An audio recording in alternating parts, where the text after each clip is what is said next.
Hey there, welcome back to another video. This time around, it is yet another vlog. Haven't done one of these in a while. In fact, it's been a couple weeks.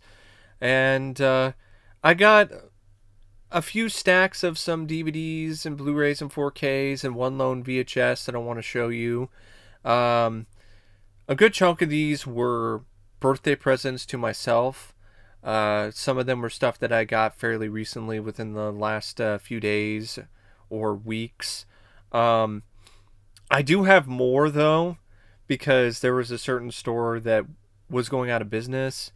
So I got a lot from that one place, but I'm gonna wait to show the rest of the haul that I got in another video because I didn't want this whole video to just be me showing stuff that I bought.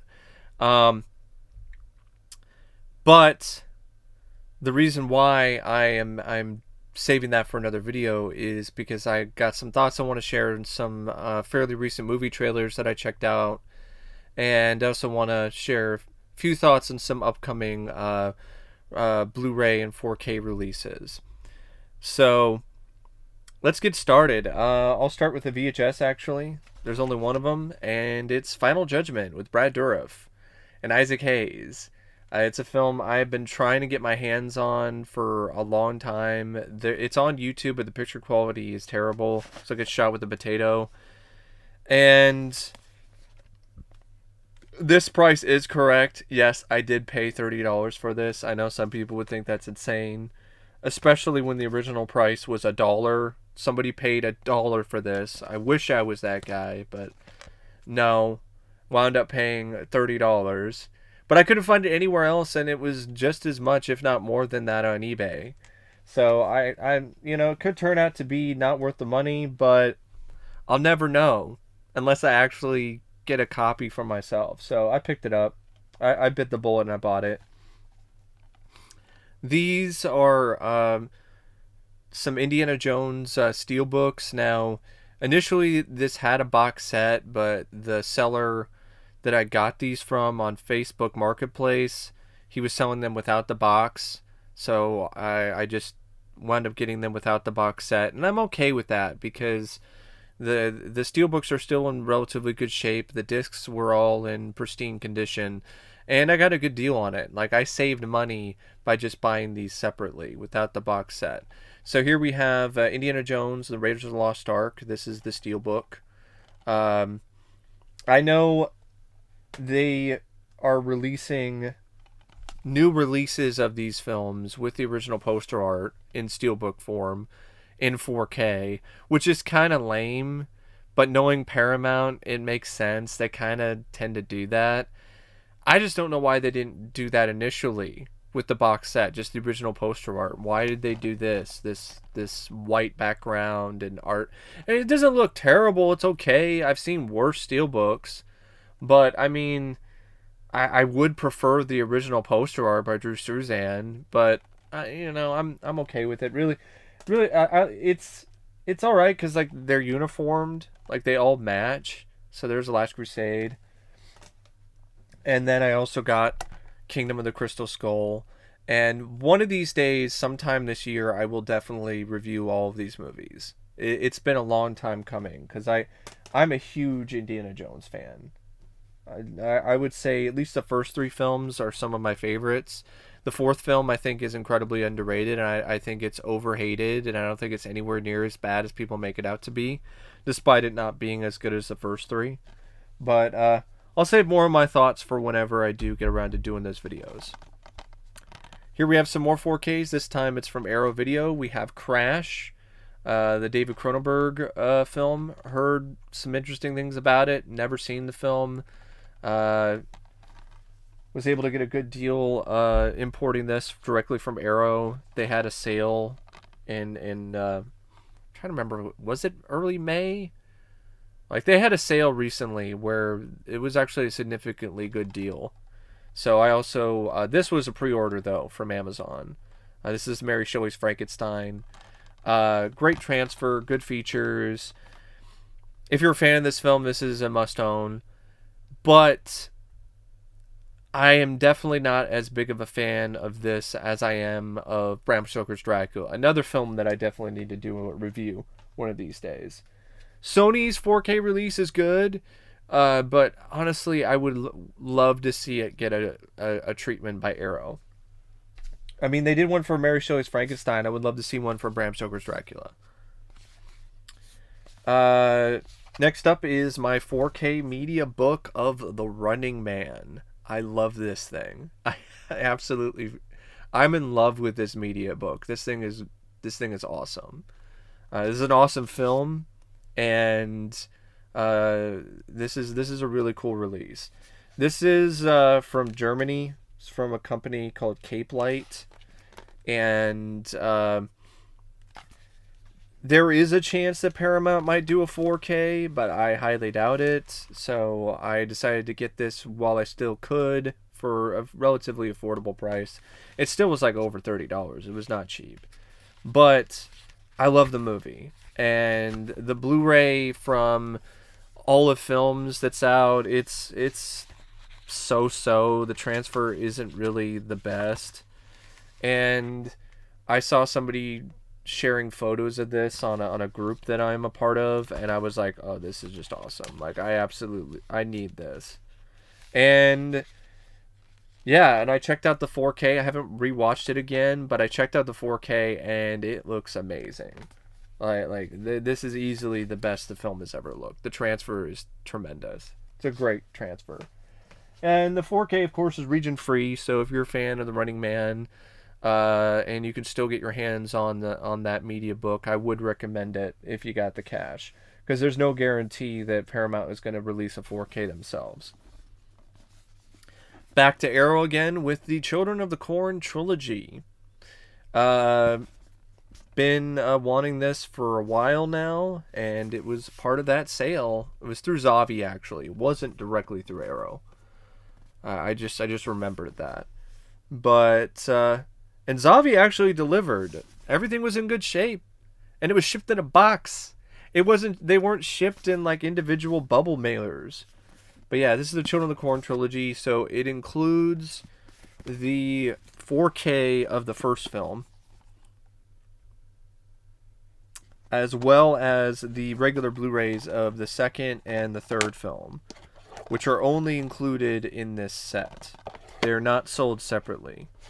And of course the booklet, which is pretty cool.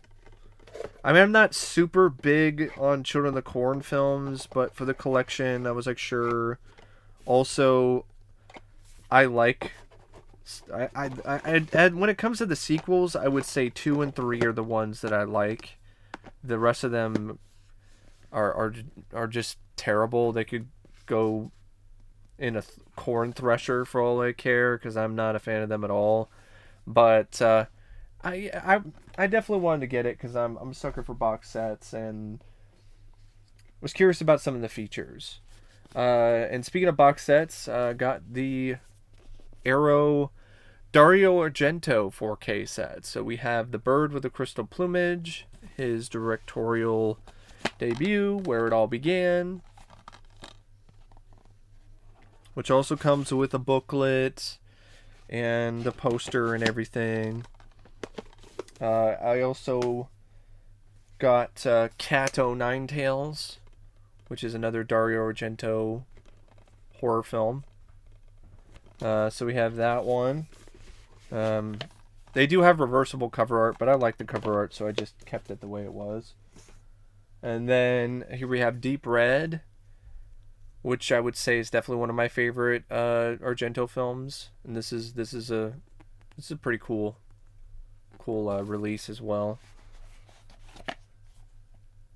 That's Deep Red. Also comes with a booklet. Now we're gonna get to mainly, it's just Blu-rays here. Got the recent Vestron Video Collector Series release of Extreme Prejudice. It is so cool to see this get a release finally. I've been waiting for this to get a release because I think this is a really underrated film directed by Walter Hill. And it's really cool to see this get a release from Vestron. It's got an audio commentary with some film historian, but it has, I think it ports over the same interview with Walter Hill that was on an older DVD from overseas. unless it's a new interview. I haven't checked out the features yet, so I don't really know whether or not that's the case or not. Has an interview with Michael Ironside, an interview with Clancy Brown, an interview with the director of photography. Definitely a upgrade in terms of the transfer over the DVD, which was full screen and might as well have been a VHS rip. So yeah, and it's very affordable. So even if you're kind of on the movie, like it's a Vestron Collector Series, you probably get it at Walmart and spend like $12. So to me, it's worth the blind buy. Here are a couple 101 Films releases I got. I got Monster Man. I don't like the fact that they use this cover art. Why did they not just use the same artwork on the DVD or the VHS? It was much more striking with the red background and with the Monster Man on top and just the font. This looks bad. And it is region locked, so if you don't have a region free player, you're not going to be able to play it. But I got it because the DVD is out of print and crazy expensive, and I've been curious about that one. Here we have the 101 Films Black Label release of Johnny Mnemonic. Now, sorry, I'm going to apologize to your eyes, because this is something that is just quite an eyesore, but not in terms of like it's ugly. It's just hard to look at because of all the neon and everything. It looks a lot better in person, to be honest. It doesn't look the best on camera.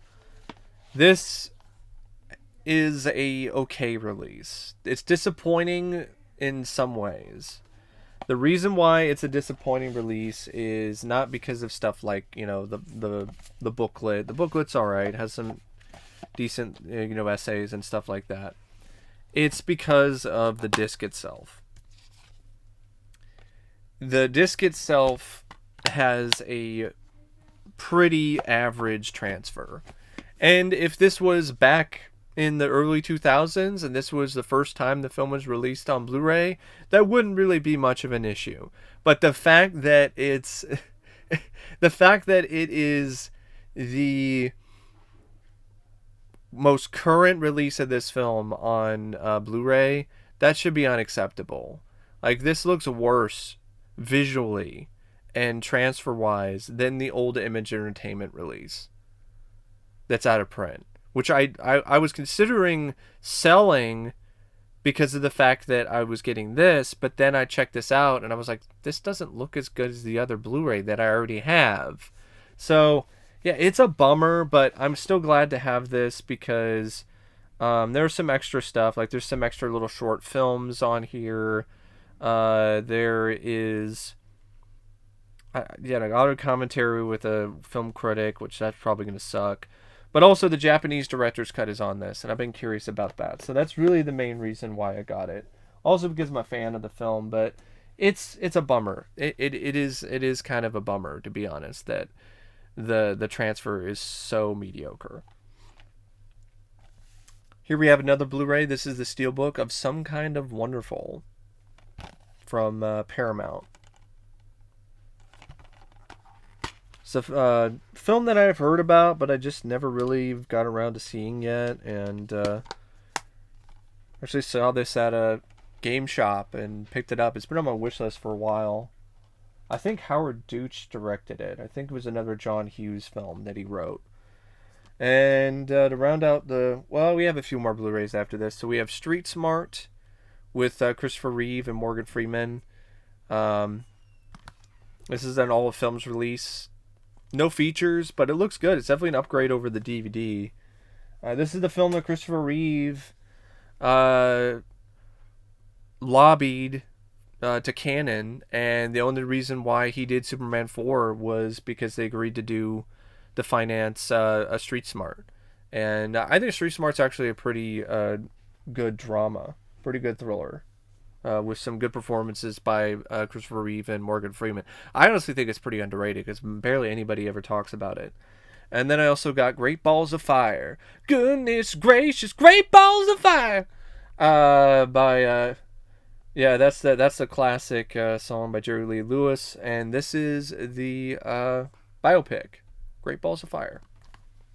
I'm hoping that video didn't get claimed by the freaking copyright holders because I sang part of that song, but we'll see. Uh, Here we have Friday Night Lights. This was actually a Dollar Tree purchase, and I was like, sure, for $1, why not? I also got The Losers. This is a comic book film that has pretty much been completely, totally forgotten about, which is interesting considering the cast. I mean, Chris Evans, Jeffrey Dean Morgan, Zoe Saldana, Idris Elba. But yeah, it's technically a comic book film. It's based on a Vertigo DC comic, and nobody talks about The Losers. Also picked up Gamer, because I've been curious about that one for quite a long time. Picked this one up because it was at the Dollar Tree for $1. Looks like it might be kind of fun. Here we had, and to round out the Blu-rays, I have Battlestar Galactica.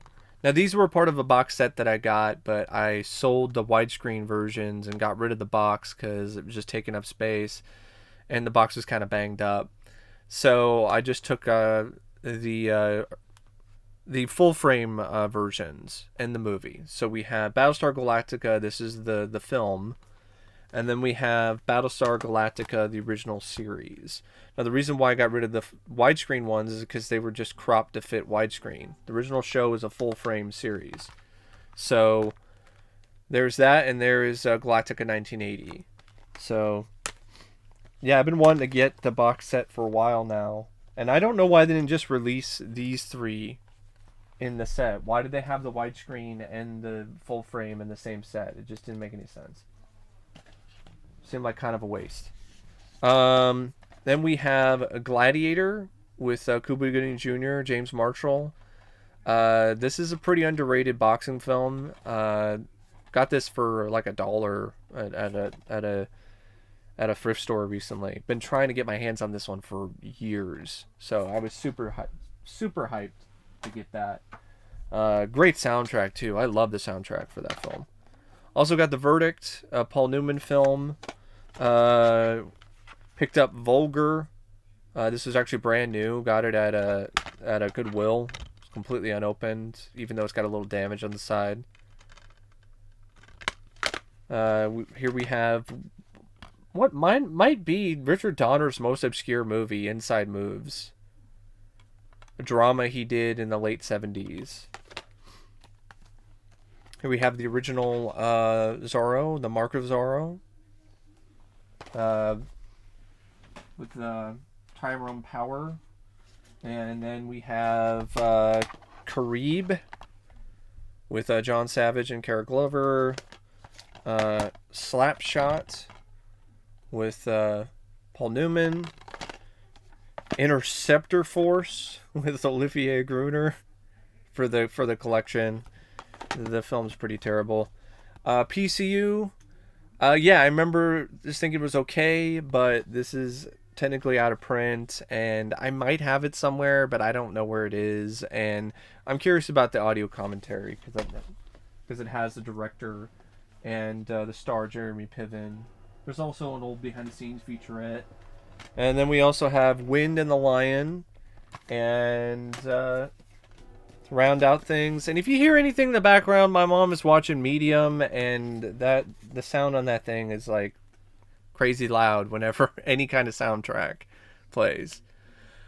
So here we have the Sinbad collection. This I actually got this for like $3 at Goodwill recently. Yeah, it's got all of the Sinbad films. So you have the Seventh Voyage of Sinbad, you have the Golden Voyage of Sinbad, and you have Sinbad and the Eye of the Tiger. And these are all like well-known fantasy films for the effects work by Ray Harryhausen.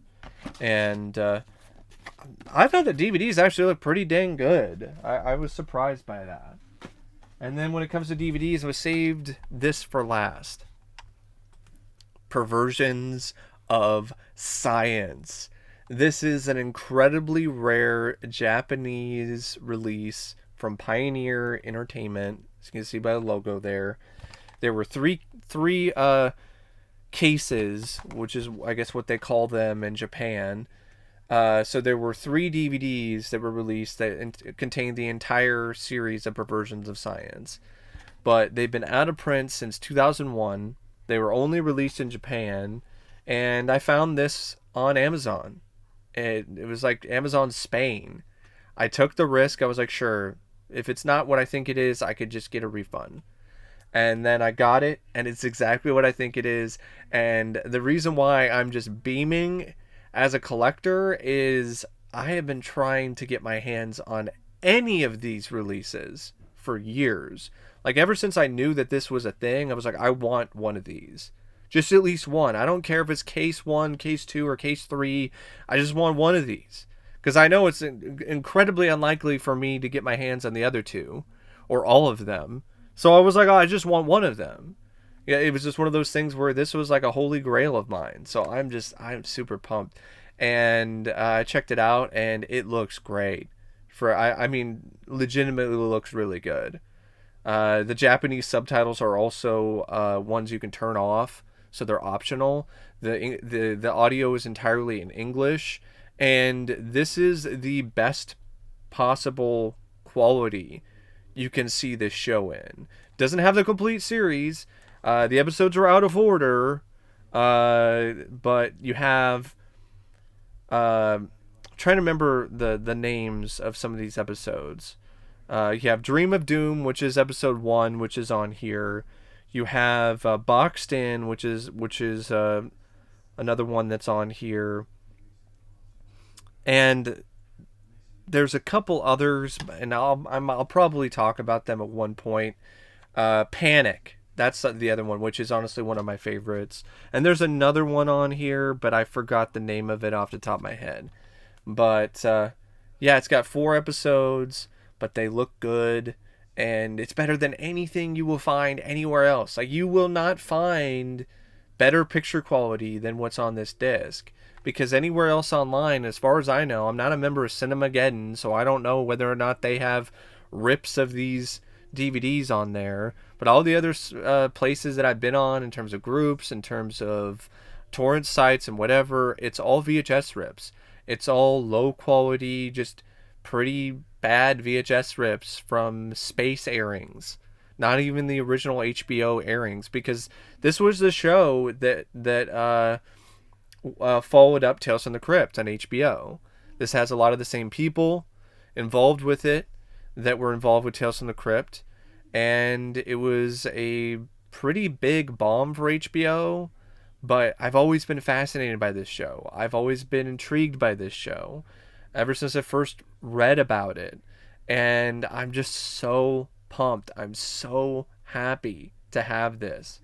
And I know some people I think it's just, it's Perversions of Science. No one cares. But, like, for me, like, it's really cool, because I doubt that this will ever get a release again, because HBO just seems to want to disown it. It's not even streaming anywhere. It's not streaming on HBO Max, but neither is Tales from the Crypt. So I don't know. I don't know if it's them technically disowning things, or it's just the way that things are. Now we get to the portion of the video where I give my thoughts on some trailers. So the first trailer I want to talk about is Mission Impossible Dead Reckoning Part 1. I don't know why this is being split into 2 parts. Maybe it's too epic to contain into one installment. And if that's the case, I'm all for it. But despite that initial trepidation when it comes to it being like part 1 of 2, I was absolutely fucking blown away by this trailer. This trailer was terrific. It was tremendous. It was spectacular. The stunt work in this trailer had my jaw dropped completely wide open. And it looks like, once again, Tom Cruise, it might top himself. Like, this man is dangerous. He's a madman. And the Mission Impossible franchise is something that just keeps getting better and better. Unlike the Fast and the Furious films, which seem to be running out of gas with each installment, Mission Impossible seems to be doing the opposite. And I absolutely love this trailer. I was floored by it. I cannot wait to see this film in 2023. It's skyrocketed to the top of my list for the most anticipated release of next year. just a really good trailer because it doesn't give away a whole lot in terms of the plot. It really didn't give away anything. It just gave you an idea of what's kind of going on, and it just showed how epic this is going to be. And it just looked like something that is like can't miss action entertainment. Just stunning. Just amazing. Speaking of stunning and amazing, the next trailer I want to talk about is for Moon Age Daydream, the David Bowie biopic by the same director who did a film about Kurt Cobain that was critically acclaimed a few years ago. And this looks like it could be another hit, another good smash documentary by the same filmmaker. This looks like a really visually incredible film. It features a lot of footage of David Bowie in concert and other stuff. It even features David Bowie's voice that is used in the trailer and used in a way that is just very poignant and poetic. David Bowie was an amazing artist as well as storyteller and just an amazing person in general. Very one of a kind, and it seemed like this film is definitely going to represent him in the right way. And I just want to share a quote from David that's used in the trailer because I thought it was just so poignant and so wonderful. All people, no matter who they are, wish they appreciated life more. It's what you do in life that's important, not how much time you have or what you wish you've done. I just thought that was just so moving. Moving words from David Bowie, and it's a big reason why David Bowie will continue to live on. Because he was just such a unique, one-of-a-kind individual and just a great person with a great soul. And yeah, I'm definitely looking forward to seeing that documentary because I'm a big fan of David Bowie. The next trailer on my list is 3,000 Years of Longing. It's the next film by George Miller, who did Mad Max Fury Road and a few others. It stars Tilda Swinton and Idris Elba. And it looks like a visually interesting film. I don't like the overabundance of CGI. I would have liked to have seen more practical, considering this is a George Miller film. But I understand why they're doing it because of the concept and the premise. It looks like it has potential, but it also looks like a film that could really lose you. It looks like something that could be very hit and miss. But at least it's definitely trying to be something creative, and I definitely want to support it or give it a shot just for that alone. Plus, Tilda Swinton is just amazing. Also, I like the idea. It showcases a lot of past moments when people used wishes, and it shows how they went wrong. So it provides a history of the wishes, which I find really intriguing. And then on top of that, Tilda Swinton's character, she's reluctant to use the wishes. So it's got a self-aware script in terms of this is somebody who's well aware of the reputation that the genie in the bottle has and the genie's wishes have. So she's very reluctant to wish for anything. And that leads to, I guess, a good chunk of the film focusing on her just not wishing for anything, and the idea of what happens next. Like, what happens if you don't wish for anything? You know, what happens? What happens the longer you go without wishing for something? And I thought that was an interesting twist on things. The next trailer is for a film called Bros. This trailer sucked, and here's the thing. I don't have a problem with anyone who's gay, bi, lesbian, trans, but this trailer was bad. Like, this doesn't look funny, and it definitely looked like another film that's about the message. Like, it looked like a really just overly woke kind of comedy, and I don't think having a lot of super woke moments in a comedy is something that works. It just comes across as preachy. It doesn't come across as funny. And what's sad is there is potential here to make a hilarious comedy that's poking fun at the ridiculousness and just the over the top nature of certain aspects of the gay community. But it doesn't seem like this trailer is showing a film that's going to really go for the jugular. It seems like it's a film that's playing with pillows. Because you'll have like a few moments where you're like, oh, maybe they're going there, but then you'll have lines of dialogue where someone will be like, oh, hey guys, do you remember straight people? You know, stuff like that, where you're just like, what the fuck was the point of that? And you're trying to poke fun at the ridiculousness of this community and how they're taking things too far, but then you're leaning hard into the same sort of stuff with a line like that. So it's like, make up your fucking mind which way you're swinging here in terms of your comedy. Also, the lead guy, I thought he was terrible. I thought he had no real genuine charisma or personality. It all came across as entirely fabricated to me. And it has nothing to do with him being gay, because there are a lot of gay actors who have tons of charisma and personality. I have a close friend of mine who's gay, and he's just an absolute beacon of personality and charisma. I think this guy could take some acting lessons from my friend in terms of how to show some genuine passion and energy, because it doesn't come across as genuine at all. He has no comedic timing. His line delivery is flat. And he's a lead in the film, and he seems like he's way, way, way out of his league. But that's just my initial first impression of it. I don't know if that's Zac Efron or not, but it just seems like a film that seems like a comedy that's not going to really be as ballsy as it should be for the kind of film that it's trying to be. And I just think that's a huge missed opportunity. Like, to make a film like this about the gay community that's like, hey, tone it down a little bit. We're being ridiculous. But it just seems like it can't really focus on that, or it's not willing to commit to that. And I think that's a shame. Now, here's the thing about that, though. This could just be the trailer. It could be lacking context. So who knows? Maybe the film itself will be more daring, will take more risks.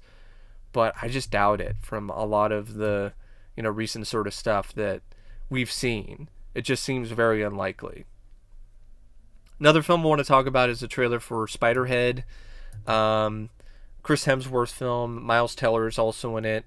Based on, I think, like a short story or a short film or something.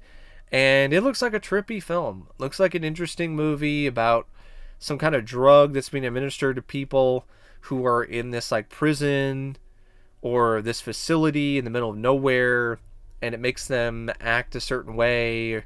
And it's hard to explain, but it looks like a film that legitimately looks like it could be insane and wild and crazy.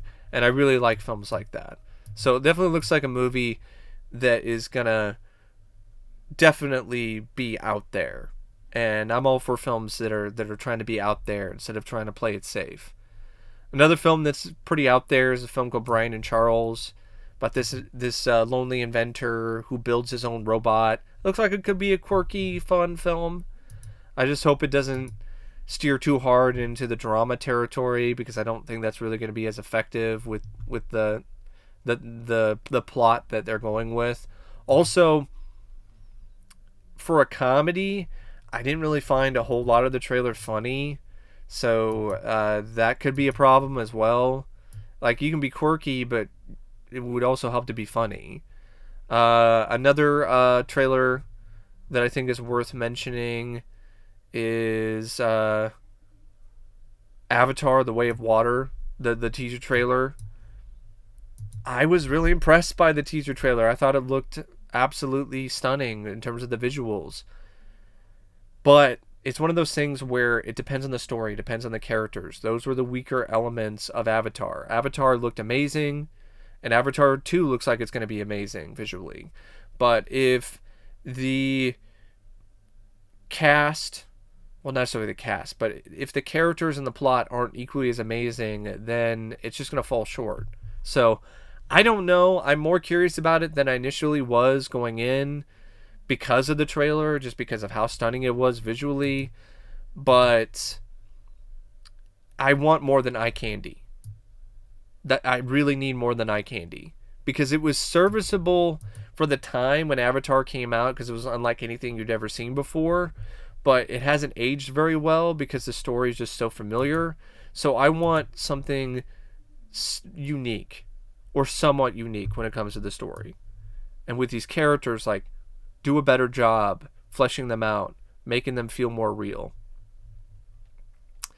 And the last trailer I want to talk about is Prey. I know this is just a teaser trailer, but this was the worst teaser trailer I've seen since Ghostbusters in 2016. It looked absolutely abysmal. It looked cheap. And Ghostbusters in 2016, it still called itself a Ghostbusters movie. Like, this is a Predator film, and it doesn't even have Predator in the title. Like, what kind of fucking shit is that? It's a Predator movie, but it doesn't have Predator in it. And this looked like a really cheap, lame movie. It looked like a fan film. And this is something that's officially produced by 20th Century Studios. And it's going to be released on Hulu. And I don't like the premise anyway, because it's just super woke about how this Native American woman is fighting against the patriarchy as well as the Predator. And I'm just like, why the fuck are we doing this with the Predator franchise? You have countless story arcs in the Dark Horse comics that you can adapt. Cold War, Concrete Jungle, the list goes on and on. And instead of adapting one of those to a film, you write this fan fiction bullshit about some fucking prequel taking place during the era of Native Americans, where you have some woke political bullshit about this Native American female warrior who's not respected by her tribe, and she's not considered someone who should be taken seriously or a threat because of the fact that she's a woman. And they're going to have this bullshit where she kicks the shit out of the Predator with sticks and fucking stones in order to break down the patriarchy. Like, you might as well call it patriarchy. Not the Predator, it's the patriarchy. Prey. Like, I don't understand why the fuck we are doing this with these franchises. Who wants a woke Predator movie? Who? I don't want a woke Predator film. I don't want any more woke films, period. But I definitely don't want a fucking woke Predator movie. So yeah, God, it just seems like they're just focusing more on representation than actual plot or actual characters or delivering a good fucking Predator film. Like, even if there are elements in this that are decent, it's still going to be ruined by the political fucking bullshit message that's going to be shoved down your throat throughout the movie, that men suck, men are bad, women are strong and should be more respected. And I get it, they should be, but that doesn't mean that you need to make everything into some kind of woke parable and some moment where you tear down the patriarchy, because there's a lot of moments where it doesn't necessarily exist, or in other instances it's not needed. This is not a message that's new. This is not a message that the Predator franchise needs to be fucking telling. So yeah, that's my thoughts on Predator Prey. I know it's just a teaser trailer, and I haven't seen more, but it doesn't look good. It does not look good. And the fact that the main focus of it is about this woke message, that's just a massive fucking fail for me. And it's going to be impossible, in my opinion, for the film to overcome that. Because it's crippling. And now I'm going to quickly talk about some upcoming releases on 4K and Blu-ray. I'm going to do a speed run because I'm running low on time. Red Sonja 4K. Why? Why don't we have Conan? Why do we not have Conan the Barbarian? Why is Red Sonja getting a 4K steelbook before Conan? Red Sonja is okay, but like, we want Conan. High Desert Kill, a intriguing little low budget TV movie. It's getting an actual Blu-ray release from Kino Lorber and Scorpion. Speaking of upcoming releases from not necessarily Scorpion, but um, from Paramount. They are doing Friday the 13th, the original, in a 4K steelbook. They're probably going to try to release all of them separately, and then there'll be a box set or something. I'll just wait for a box set. I'm not buying their steelbook release of the first film. They're also doing a steelbook release of Event Horizon. Event Horizon is getting a 4K. I already pre-ordered it actually because I love that film. It's an excellent movie. Poltergeist is getting a 4K release. Don't know anything about features. Knowing Steven Spielberg and his history with this franchise, I would have to probably assume that this release will be fucked and there will be no features. So I will just accept a good transfer with the Dolby Atmos track. That'll be enough for me, I guess, considering the circumstances. Edge of Tomorrow, a great movie with Tom Cruise and Emily Blunt. It's getting a 4K release. I believe in August. Pre-ordered that already. Actually, it's bumped up to July, I think. Yeah, I pre-ordered the film already because I love it. It's a great movie. Saw it in the theater. Wish it did better. Doom, the video game movie, that's getting a 4K as well. Tropic Thunder is getting a 4K release from Kino Lorber, which is interesting. And you also have Texas Chainsaw Massacre Part 2. It's getting a 4K release from Vinegar Syndrome. And I am really looking forward to that release. They're probably going to nail it. It's going to be expensive, but it's going to be worth it if you're a fan of the film. So, yeah, that's all that I have to mention in terms of upcoming releases. Anyway, thank you for watching this vlog, and as always, I'll see you later. See ya.